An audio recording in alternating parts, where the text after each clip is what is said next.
you about statics. And today we're going to teach you about statics. Teach you about statics. Teach you about statics.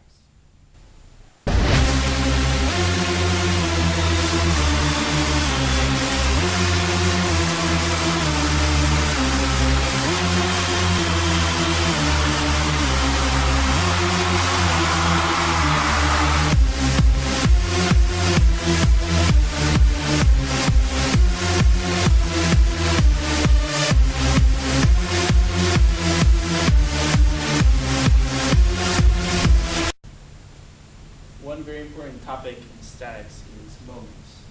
Moments is defined by this equation, m equals r times f, where f is a force and r is a perpendicular distance from the force to any point specified.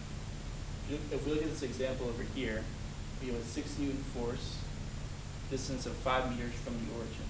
So the moment about the origin would be perpendicular distance, 5 meters, times the force, 6 newtons, giving us 30 newtons per meter as the moment.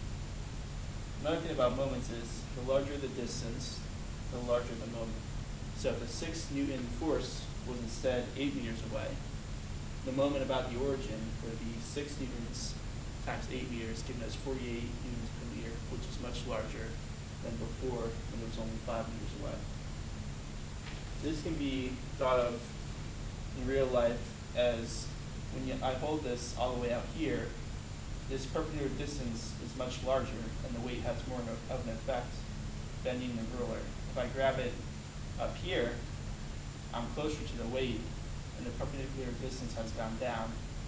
Therefore, it provides less of a moment and I'm able to hold it without the ruler bending like back here.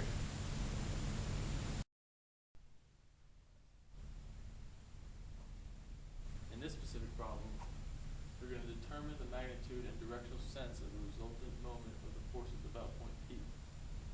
The forces are B and A. And we're going to split them up into their component forces, Bx, By, and Ax, Ay.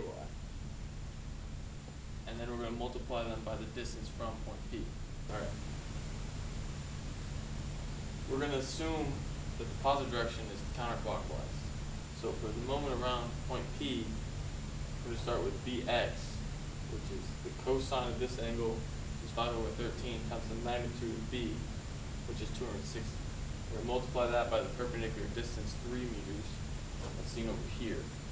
3 meters of perpendicular distance because 3 is in the y direction, and Bx in the x direction. And then for By, we're going to have the sine of that angle times the magnitude of the force times the perpendicular distance that's seen here for the same reason. Then we're going to move on to force A, except for force AY is negative because AY is in this direction and it is 2 meters behind point P, so it causes it to go in this direction, which is clockwise, and that's going to be negative. So we have a negative sign here. So we have the magnitude of the force times the sine of the angle times the perpendicular distance, so it's going to be negative. And then for AX, that's still going to be positive, just like B was. So we have the magnitude of the force times the cosine of the angle times the distance.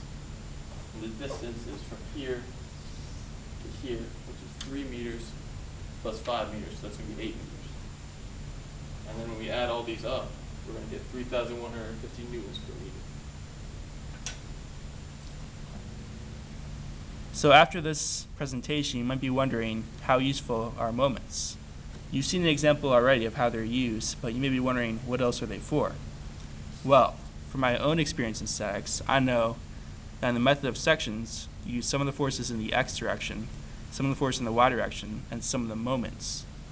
Every time you do method of sections, you need to do some of the moments.